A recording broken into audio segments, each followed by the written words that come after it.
क्या भारत के real estate prices जो अलग अलग बिजनेस एस्टेब्लिशमेंट्स हैं उसको दूर कर रहे हैं? क्या है पूरी सच्चाई? आज हम यही जानने वाले हैं। नमस्कार दोस्तों, स्वागत है आपका प्रॉपर्टी मिशन शो में।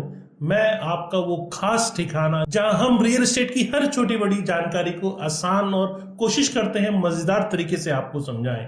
आज हम एक ऐसे बर्निंग इशू को लेके आए हैं जिसको गहराई से समझने की जरूरत है, क्योंकि सोशल मीडिया पर एक तूफान लेकर आया है। भारत में प्रॉपर्टी की कीमतें जो आसमान छू रही हैं। हाल ही में एक रेडिट पोस्ट में ये पूछा गया, जब भारत में रियल एस्टेट के दाम पहले मतलब फर्स्ट वर्ल्ड सिटी या से कहें अदर कंट्री जैसे हो गए हैं, तो बड़ी कंपनियां यहाँ क्यों आएंगी? ये सवाल है कि आखिर बड़ी कंपनियां क्यों आएंगी? क्या ये प्राइसेस टिकने वाले हैं या ये एक बबल है जो बस्ट के कगार पर है? आज हम इसकी पूरी ट्रुथ खोलेंगे और अंत तक हमारे साथ बने रहें। लाइक करें, सब्सक्राइब करें और बेल आइकन जरूर दबाएं ताकि हर वीडियो आपके पास सबसे पहले पहुंच पाए। तो चलिए शुरू करते हैं। नमस्कार, मैं हूं Pradeep Mishra. Property mission show में आपका स्वागत है। यहाँ हम आपको प्रॉपर्टी और प्रॉपर्टी मार्केट की हकीकत बताते हैं। नो बकवास, डायरेक्ट काम की बात। चलिए शुरू करते हैं। दोस्तों, बात कुछ यूं है कि भारत को हमेशा व्यवसाय का एक फेवरेट ठिकाना माना जाता है। Cheap labour, low cost of living और ग्रोइंग इकोनॉमी, ये सब भारत को खास बनाते हैं। लेकिन अब हालात बदलते दिख रहे हैं। गुरुग्राम, बेंगलुरु, मुंबई, दिल्ली जैसे शहरों में प्रॉपर्टी की कीमतें इतनी बढ़ गई हैं कि लोग कह रहे हैं ये तो न्यूयॉर्क, लंदन और टोक्यो जैसा लगता है। कुछ लोग इसे इन्वेस्टमेंट का सुनहरा मौका मानते हैं, लेकिन कईयों को डर लगता है कि हाई प्राइसेस कंपनी को भारत से दूर भगा सकते हैं। सोचिए, अगर आपके ऑफिस स्पेस के लिए इतना पैसा देना पड़े कि फायदा ही ना हो, या मैं इसे सरल भाषा में कहूं कि कंपनियां उसका किराया ही ना निकाल पाए, तो क्या कोई कंपनी यहां रुकेगी? आपके मन में क्या चल रहा है? क्या आपको लगता है इंडिया अब भी अलग अलग व्यवसायों के लिए चीप और अट्रैक्टिव है? कमेंट में मुझे अपनी राय बताएं। मैं आपकी हर बात पढ़ूंगा और जवाब दूंगा। चलिए अब इस मुद्दे को और गहराई से समझाता हूं। बिजनेस टुडे में खबर छपी, उसके मुताबिक रेडिट पर एक यूजर ने बड़ा सवाल उठाया कि भारत में लैंड और रेंट की कीमतें इतनी बढ़ गई हैं कि बड़ी बड़ी कंपनियां या ऑफिस खोलने से पहले दो बार सोच रही हैं। अब एग्जाम्पल के तौर पे बात करते हैं। गुरुग्राम को ही ले लीजिए। पिछले 5 सालों में यहाँ प्रॉपर्टी की कीमतें करीब करीब 100% बढ़ गई है, और प्लॉट्स की बात करें तो 4 गुना भी कीमतें बढ़ चुकी है। तो एक यूजर ने इसे इनक्रेडिबल बताया। लेकिन मजे की बात यह है कि वहां रेंट से रिटर्न सिर्फ 2 से 3% ईयरली मिल रहा है। यानी अगर आप 1 करोड़ का फ्लैट खरीदते हैं तो किराए के तौर पे आपको कुल 2 से 3 लाख रुपए मिलते हैं। लेकिन क्या ये इन्वेस्टमेंट के लायक है?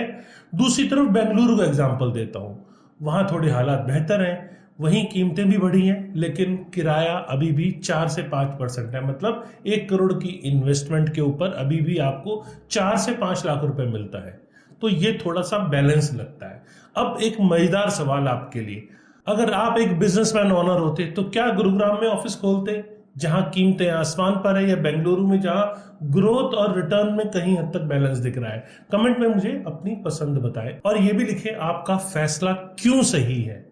लेकिन दोस्तों, ये सिर्फ कंपनियों की बात नहीं, हम जैसे आम लोग भी इसकी चपेट में हैं। गुरुग्राम में आज एक 2 BHK का फ्लैट की कीमत करीब करीब 1.5 से 2 करोड़ रुपए तक पहुंच गई है। वहीं मुंबई की बात करें तो वहां और बुरा हाल है। वहां 1 BHK करीब 1 करोड़ में भी अगर ढूंढने जाए तो कई बार आपको नहीं मिलता। उसके लिए नवी मुंबई या नवी मुंबई के भी आउटस्कर्ट्स एरिया में आपको जाना पड़ता है। लेकिन सवाल यह है कि क्या इन सिटीज में जीवन की जो क्वालिटी है, जो गुणवत्ता है, वो फर्स्ट वर्ल्ड जैसी है? सड़कें टूटी हुई, पानी की किल्लत, हवा में पॉल्यूशन, और फिर भी प्राइस क्यों इतने ऊंचे हैं? मेरे हिसाब से इसके पीछे कुछ बड़े कारण हैं। पहला, बहुत सारा काला धन अभी भी रियल एस्टेट में लग रहा है। दूसरा, NRI यानी विदेश में रहने वाले जो इंडियंस हैं यहाँ प्रॉपर्टी में बड़ा इन्वेस्टमेंट कर रहे हैं, जिससे कीमतें बढ़ रही हैं। तीसरा, और बड़े बड़े डेवलपर्स और बैटिंग भी इस आग में कहीं हद तक घी डाल रहे हैं। लेकिन अगर असली मांग यानी आम लोगों के खरीदने की बात की जाए, तो उनके खरीदने की ताकत की बात की जाए, तो इन कीमतों में मेल नहीं खा रहा है। तो क्या होगा? रेडिट पर कुछ यूजर्स ने चेतावनी दी कि ये एक बबल हो सकता है। अगर ये फटा तो गुरुग्राम जैसे इलाकों में कीमतें अचानक गिर सकती हैं, और जो लोग आज ऊंचे दाम पर खरीद रहे हैं उन्हें नुकसान हो सकता है। आपके हिसाब से ये बबल है या नहीं, कमेंट सेक्शन में बताएं, मैं आपकी राय जानना चाहता हूं।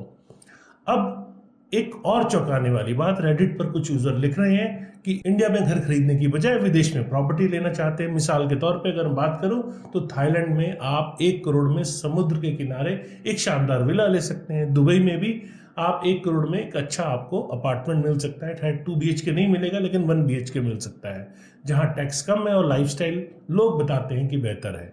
लेकिन मेट्रोपॉलिटन सिटी में 1 करोड़ में क्या मिलेगा? शायद एक छोटा सा 1 BHK, और वो भी बिना अच्छी सड़क या सुविधाओं के। तो आप क्या करेंगे? भारत में इन्वेस्ट करेंगे या फिर फॉरेन किसी दूसरी कंट्री में इन्वेस्टमेंट के लिए सोचेंगे?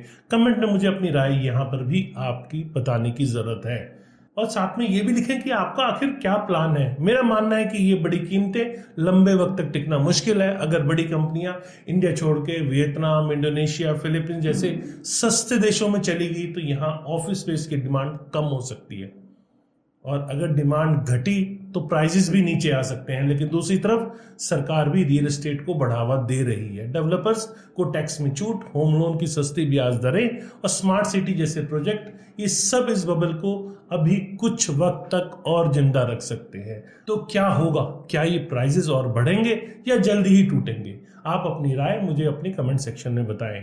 आपकी राय मेरे लिए बहुत मायने रखती है।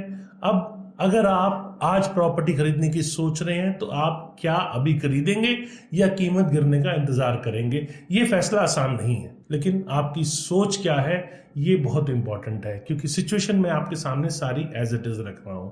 नीचे कमेंट करके मुझे आप बताते रहें ताकि मैं अपडेटेड आपकी सोच के साथ होता रहूं। अगर आपके दोस्त, फैमिली या पड़ोसी प्रॉपर्टी की बात में रुचि रखते हैं तो उनके साथ ये वीडियो जरूर शेयर करें, क्योंकि ये वीडियो उनकी भी कहीं हद तक आंखें खोलने वाला है, और ये मैं आपसे एक्सपेक्ट करता हूं। बस आज के लिए इतना ही मेरे प्यारे दोस्तों। प्रॉपर्टी मीशा शो देखने के लिए दिल से शुक्रिया आपका। अगर आपको ये वीडियो पसंद आया तो थम्स अप करें, और कमेंट सेक्शन में अपनी राय, जैसे मैंने कहा, वो ज़रूर रखें ताकि मैं भी आपकी दी हुई जो इनपुट्स हैं, डाटाज मेरे पास वहीं से आते हैं, उसी से मैं भी अवेयर होता हूँ और आप लोगों के साथ भी बहुत सारी चीज़ें शेयर करता हूँ। बाकी जो मेरा रियल एस्टेट का एक्सपीरियंस है उस हिसाब से मैं आपके साथ बहुत सारी चीज़ें शेयर करता हूँ। तो अगले वीडियो में फिर मिलेंगे, तब तक खुश रहें, सुरक्षित रहें और अपने सपनों का घर ढूंढते रहें। नमस्कार और जय हिंद।